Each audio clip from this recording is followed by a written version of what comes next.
to the Tennis IQ podcast. I'm Brian Lomax. And I'm Josh Berger. And in today's episode, we are going to talk a little bit about the retirement of Rafael Nadal and sort of get the conversation started from looking at a letter from Roger Federer and talk a little bit about that letter, talk a little bit about that unique and special relationship between Federer and Nadal over the years, over the last 20 or so years. And then also just talk a little bit about Nadal's legacy and maybe some of the specific traits and characteristics that he had that helped him become the type of player and person that he ultimately became. So yeah, I think we'll focus on those few areas, but yeah, we could start with the letter. And yeah, Brian wanted to see if you know if there are any parts of the letter in particular that maybe stood out to you. Yeah, I mean, I think first of all, just the letter itself, Josh, and this, if we reflect back on the relationship between the two players, going back to say 2004 when they first met, this is a great example of how rivals can also become friends, and I would say that's actually something we should strive for. Making your rivals your enemy, it may work motivationally for some people, but then maybe making it too personal when it's really not so much about me beating you, it's really about me becoming my best. And Mm-hmm. that's what rivals are for. And I think maybe it didn't quite start off that way between the two of them, but it certainly got there fairly quickly with this sort of mutual respect. And it takes two, obviously. And so, yeah, I think one of the first paragraphs, Josh, I found really interesting that, Federer would put in a letter to Rafa. Maybe not surprising given their relationship, but let me read from the letter. So, as you get ready to graduate from tennis, I've got a few things to share before I maybe get emotional. Let's start with the obvious. You beat me a lot, more than I managed to beat you. You challenged me in ways no one else could. On clay, it felt like I was stepping into your backyard, and you made me work harder than I ever thought I could just to hold my ground. You made me reimagine my game, even going so far as to change the size of my racket head, hoping for any edge. And so I think there's, even just from Roger's perspective, given the great career he had, there's a lot of humility there in admitting, it's a fact, but admitting that, he lost more matches to Rafa than he won. And that, Rafa made him a better player, made him actually have to reimagine and maybe change his game so that he could remain competitive. And I think, that was one of the changing the size of his racket head might have been one of the keys to winning that 2017 Australian Open, because the backhand was better than when he had the smaller head. So I thought that was really cool way to start this letter off, is just paying tribute to your friend and rival about the impact that he had on Roger's career. And it was a positive impact, So I don't know if you had any thoughts about that particular paragraph. I think it shows a lot of humility, right? For somebody like Roger, who broke so many records, right? He was the one that passed Sampras many years ago at this point, but passed Sampras in terms of having the most Grand Slams, and had that record until uh, Mr. Nadal and Mr. Djokovic caught up and passed him. But for many years in his career, what everyone would say to him, "Oh, you're the best, you're the best player, you're the best of all time." So to hear that for so many years and then to acknowledge at, one of your rivals, maybe your primary rival's retirement, that this rival had actually beaten you a lot more is, I think, shows a lot of humility, which, when we talk about some of those sort of key characteristics of Nadal over the years, I think humility definitely is towards the top of that list. But I think, yeah, I think that shows a lot of humility and just respect from Roger. Yeah. And I think Roger giving the commencement speech at Dartmouth College, writing something like this to Nadal and sharing it in a very public forum is just like he's taking on this sort of statesman role for the whole tennis community. And, more so maybe than in other number ones in the past, which you can understand. I mean, tennis is a one-on-one sport. It it can be hard to, based on your personality, to stay in the limelight. Um, and so this is not meant to denigrate any other past tennis greats, but I just love the way Roger is kind of staying in the game, staying part of the tennis community. Laver Cup obviously is a huge part of that. You mentioned that when we were talking earlier, part of his legacy. Um, and it's just allowing him, I think, to promote really good lessons and ways of being through tennis. Um, so it's almost like Roger is showing us like how we ought to behave when we're part of the tennis community. It's not just about us, and it made me think of this stoic principle, Josh, of like concentric circles that begin with us in the innermost circle. And we've talked a bunch on this podcast about a lot of the issues that we face on the court can be resolved by making ourselves better. And because that's where the challenge is, right? Is the challenge is on, you focusing on the right things at different moments, or you managing your emotions, or you having the courage to do the right thing, right? It often comes down to you being better. And I think Roger's done a lot of that work. And now what does that allow him to do? It allows him to then take it to the next level, right? To be a great father, to be a great husband, to be a great son, right? So the family piece. Now it's take it to another concentric circle. Now we're looking at different communities. Maybe it's where he lives. It could be for Switzerland. It could be for the tennis community. Then expanding it to maybe even just the greater international community in some way, right? He has a foundation. And when you do that inner work, it just gives you more and more of the ability to transcend all of these different communities and make a difference. And that's really what I love to see about the Federer part of what we're talking about today is he's really taking on that role. And I find that so cool that somebody's doing that because it's such a great example. And I one of the reasons I wanted to talk about this today is I don't want us to just like look at this as some sort of like, oh, that's great, Roger, and then we just go back and do whatever we do. Like this is to me like a real example of something we could all aspire to do by working on ourselves and then being better in larger and larger circles of life. And this is a guy who's doing it right. It reminded me of Kobe Bryant's definition of greatness. And so when a lot of people think about greatness, they think about, maybe individual achievements and championships and so forth. And yeah, maybe that's an aspect of it. But he said that greatness is inspiring others to also do great things. That's true greatness, right? That's legacy. That's what Roger Federer is doing, in my opinion. He's transcending various levels of human, community. And he can not only did his game inspire many people to play tennis and to play tennis in a specific way, but now just through his sheer character and the way he is being within the tennis community and others, it should be inspiring greatness in terms of how we can all be better human beings and better people. Definitely.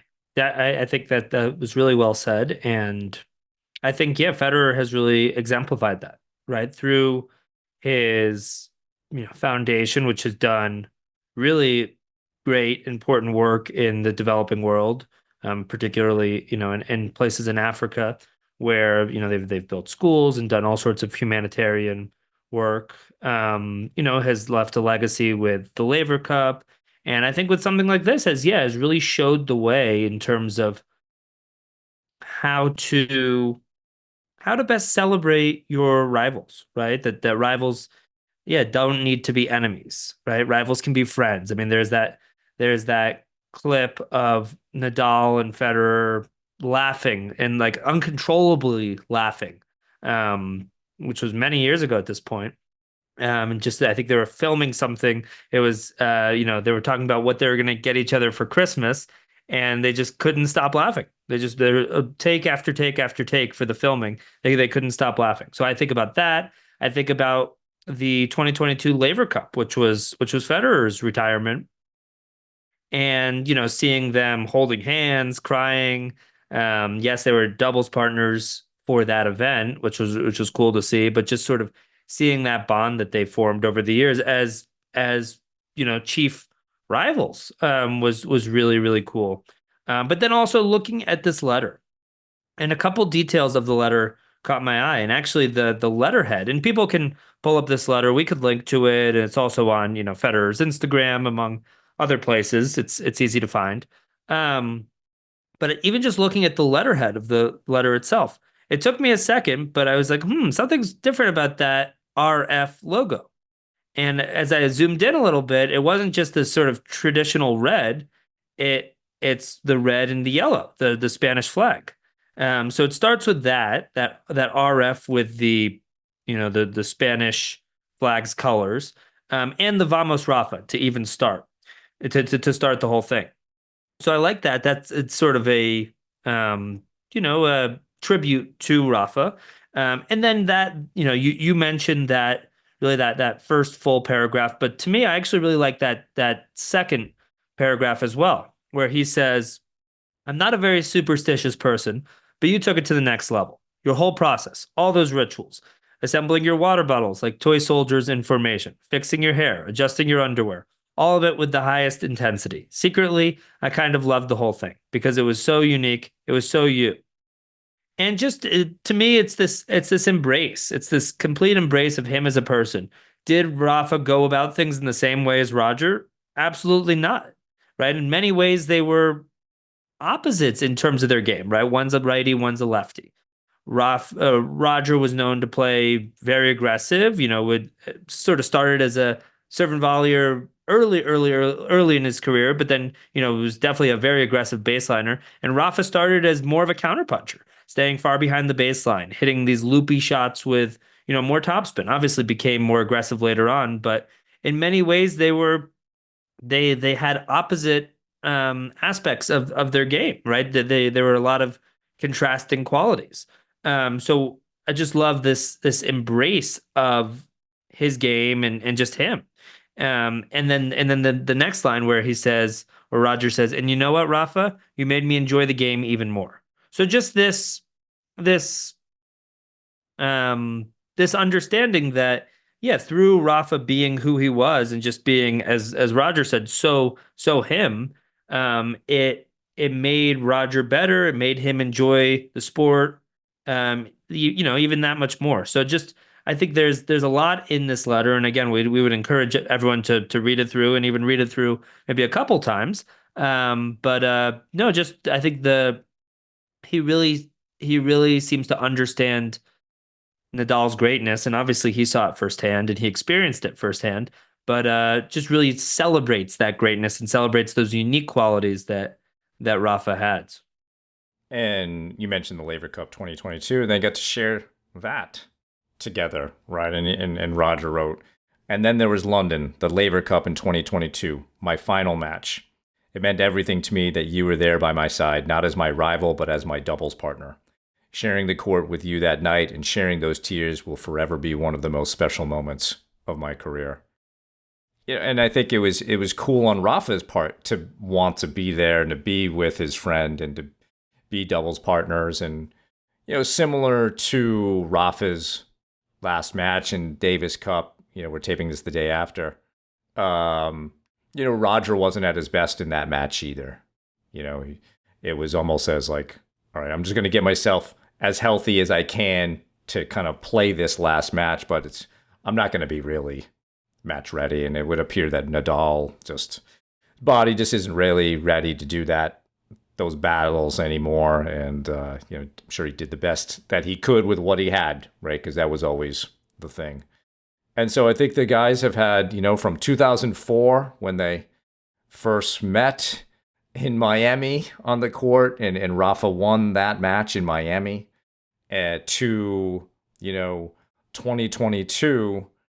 What a stretch, right? 18 years there of playing against each other, and for it to be celebrated for Roger in London, and now Roger celebrating this with Rafa in his last season. Just a testimony to both guys that they both had the humility. We talked about this in our past episode, Josh, like the paradox of the ego. Both of these guys were able to let go of their ego such that they could have a good relationship with each other. They didn't, at a certain point, they didn't take the results personally. I think for Federer, if we think about it, if there was no Nadal, it's possible that the guy would just get bored with tennis because he was practically unbeatable by anybody else, right? Novak hadn't come on the scene yet and become the player that he eventually became. But, Roger's record, I think in 2006, Josh, was like 92 wins and 5 losses. 4 of the losses were to Nadal in that year. That means he had 1 loss to everybody else. And I'm not sure how much you remember of that year, right? But, in those times, like, there was sort of this mythology around Federer, like you said earlier, greatest player in history, like that the guy was unbeatable. And I think the mythology extended to everybody on the tour except Rafa. That locker room power. Exactly. And Rafa was, I think through the training that his uncle Tony and his family and his, other coaches had given him, was somewhat immune to that. And that's the way he played, right? Rafa, I feel like, always, wasn't worried about beating other people, but it was more about doing your best, always trying to do your best, and then being okay with whatever the result was. And I think that for him was how he kind of inoculated himself against Federer's locker room power, where the rest of the tour hadn't figured that out yet. But when you watch that match from Miami, he's not overawed by the guy he's playing. He's just doing his thing. Very early on, you said, counterpuncher. I mean, at one point, Djokovic described him as the greatest defensive player in the history of the game. I think that was maybe like 2010, 2011. Djokovic said something like that. And you could certainly say that, right? I mean, the guy, especially early in his career, if people haven't seen the speed that he had on the court, I mean, we think Alcaraz super fast, right? And what he does. Nadal was doing the same thing. It's just a lot of the video from back then is either really low resolution or, we just don't watch those matches. But his movement was otherworldly, and so I just think, a lot of the family upbringing, the emphasis on character and being a good person, sweeping your own court, being, accountable and responsible. It comes back to that inner circle, Josh, of like, if you work on being a great person, you're going to be a better competitor. It makes me think about the New Zealand men's rugby team, the All Blacks, right? Better people make better All Blacks. Better people make better competitors. And I think Rafa is a great example. He mentioned his humility. He always deferred, especially in those early years, to, he's the greatest player in history. I'm just going to try to do my best. And it was a great way for him to approach that. So I think the two, in many ways, are inextricably linked over the last 20 years because they kind of came, Roger had a little space out there where there was no Rafa. But for the majority of his career, Rafa was there. And it was always, for many years, Josh, it seemed like in the rankings, Federer 1, Nadal 2. It seemed like it was that way for like 5 years. Until, eventually Rafa broke through and got the number 1 ranking. But for every big tournament, number 1 seed, Federer, number 2 seed, Nadal. Uh, and it was just an amazing. I mean, that was must-watch tennis. Those matches, and they both had these, not polarized, but really loyal fan bases. That Djokovic was unable to really penetrate that so much. Um, and it was just such a cool part of tennis, and I'm not sure if we'll get that again. It was unique. It is very unique. And I think Nadal's, humility and just the fact that he always would sort of defer to Federer, which I think came from a place of deep respect, is also really unique. And you don't see this as much with other top athletes, right? I mean, you think of Muhammad Ali or Michael Jordan or LeBron or some of these different sorts of people where it's always, it's them projecting that they're the best. And there's maybe reasons for that or benefits of that, but I think it's far more unique for somebody at this sort of a level to go against that, to actually say, hey, I this other person, this rival of mine is the best, right? And I remember there was a quote where this may have been where when Rafa became number one, but they asked him, okay, do you feel like you're a better player? And he said something like, "Oh, if people think I'm better than Federer, that means I tell them that they don't understand tennis or something along those lines." Um, but I think, yeah, I mean, and we could maybe shift gears a little bit to talking about maybe some of his qualities or his legacy. But to me, a few of those main ones are, yes, that humility, which I think is unique. He would be oftentimes one of the top ranked players, right? With number one, number two, top five, whatever it ended up being. But he'd be interviewed, playing against somebody ranked far lower, right? Ranked 30 in the world, 50 in the world, 100 in the world, in a Grand Slam or in a tournament, and he would say almost the same thing and say, you know what, I know it's going to be a tough match. I know I have to be at my very best to have any chance of winning. Right. And again, not taking into fact like, that he's won all this money. He's won all these majors. He has, this career. He has a statue of him at Roland Garros, right? And has won the tournament 14 times. Approaching it like, hey, anybody can beat anybody. I need to be at my best, which is, yes, humility, but ultimate respect for any sort of competitor, any sort of opponent that he could face. So to me, that's the first one. To me, the second sort of, I guess not necessarily a quality, but more of a fact, is that he never broke a racket over all these years, right? His 20 plus year career, you can't find video of him breaking a racket, which is not true of Federer or Djokovic or almost anybody. I can't really think of anybody else where that's true. And we've talked about some of the unique challenges of the sport, and anyone who's spent time on a tennis court can tell you it can be frustrating out there. Nobody's going to be at their best every day. And the fact that he managed to not throw and break rackets ever is really impressive, and I think that has a lot to do with his upbringing.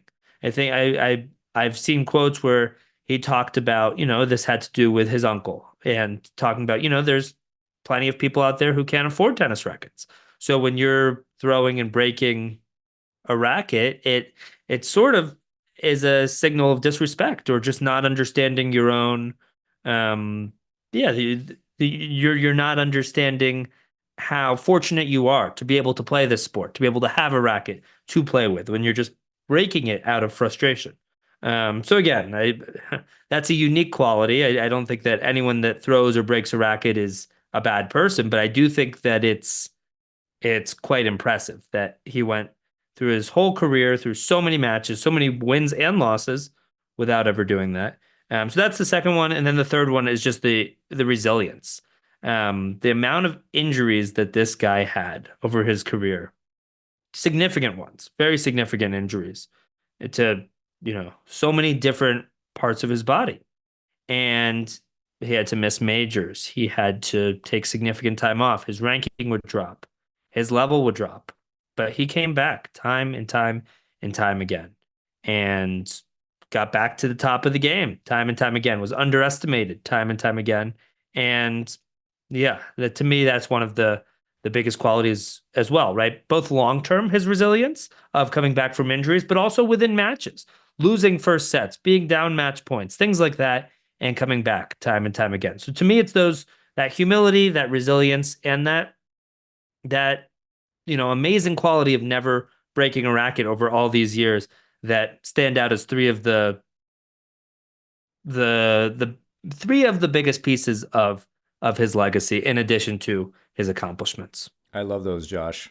The humility and the respect one makes me think, and I think we've mentioned this before, the press conference that he gave after beating Dominic Thiem the 2018 quarterfinal, and not even prompted, but he talked about he said he felt sorry for Thiem, in a very respectful way, because he played with the right attitude, he gave his best effort, and he said, that's what he does in practice too. He always practices, plays with the right attitude, and he said that at the end of this match, and it went to 7-6 in the fifth. He said at the end of this match, he did everything right, and didn't deserve to lose the match. But these things happen, right? Somebody's got to win, somebody's got to lose, and at that point, and it's not necessarily about one player being better than the other. It's just something happens there, in a tiebreaker. And so, to me, that was like, this is how you should talk about your opponents. Again, right? Honor them for their effort and attitude. And he was always great about that. And even the players who, like you said, were maybe not ranked in the top 10, he always honored who he played as being worthy opponents for him. And I think this really, a lot of this does start with the family and how he was raised to make it not so much about beating other people, but about being your best, being a good person, and seeing where that takes you. So, growing up not growing up, I was in my 30s. So, but I've gotten to experience a lot of that, and I was definitely more of a Nadal. Like if the two of them played, definitely more of a Nadal guy. My game is probably more grinding like than what Federer does. Although highly appreciate the way Federer plays the game. But it just the two of them there, it just made tennis so much fun to watch. It was, you felt so invested in some of these matches. Sometimes there are matches where it's like, okay, it's interesting, but I don't feel like a personal connection. And I think that's one thing that Roger and Rafa really helped people do, is really have a personal connection by being invested in these guys and being invested in these matches. And I think we do see some of their example showing up in the better players of today, which I'm really glad. I mean, I think Yannick Sinner and Carlos Alcaraz, they appear to be great young men who also say a lot of the right things. I think they get along with their rivals and their peers in the right way. Makes me think, back to, say, the 90s and the 80s and the 70s, where that was not so much the case.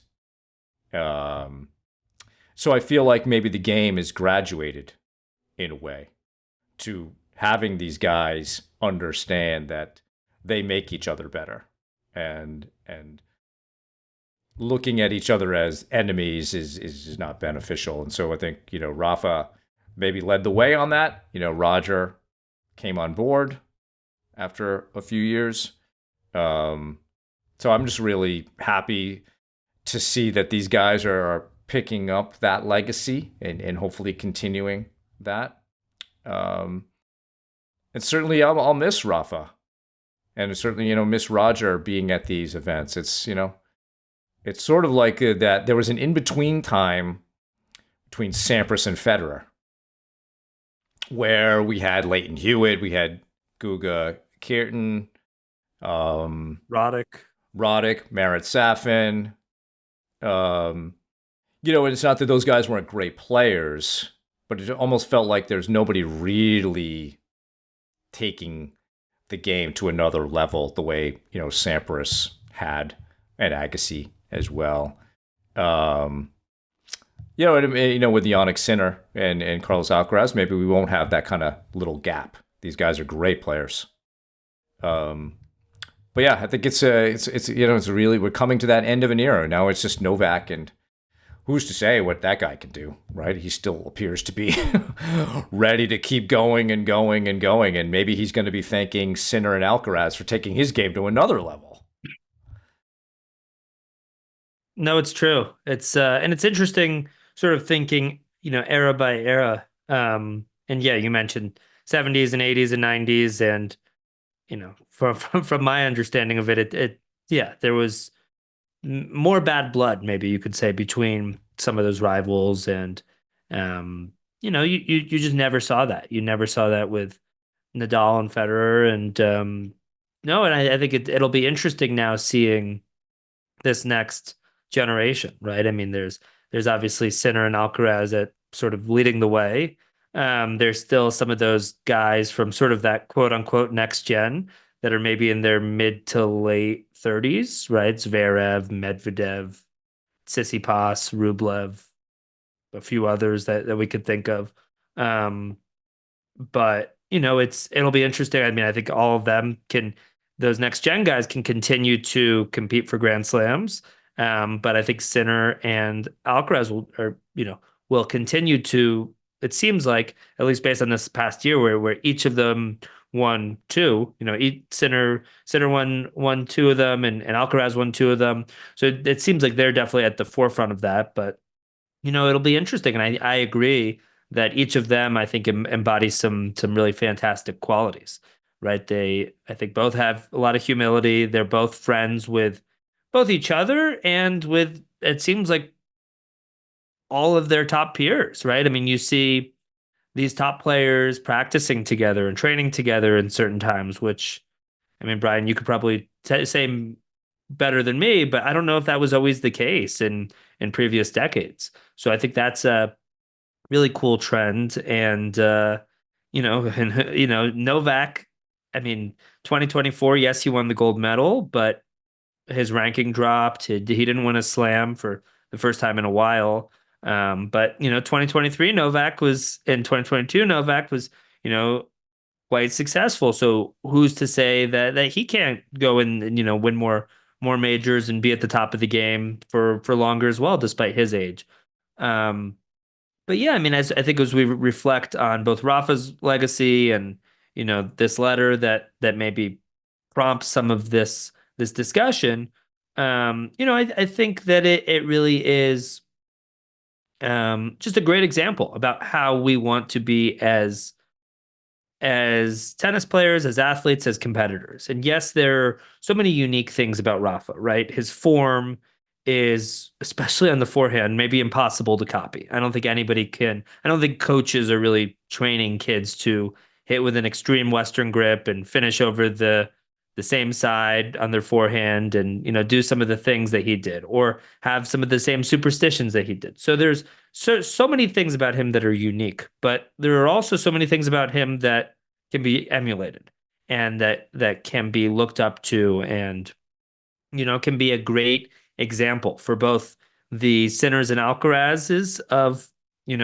today and tomorrow, but also of kids that are starting to get to know the game, and can look at Nadal and look at Federer and Djokovic and Serena and some of these other legends, and there are so many great qualities that they have, and many of these great qualities have been some of the difference makers, and have helped them be the players that they ended up becoming, the legends they ended up becoming.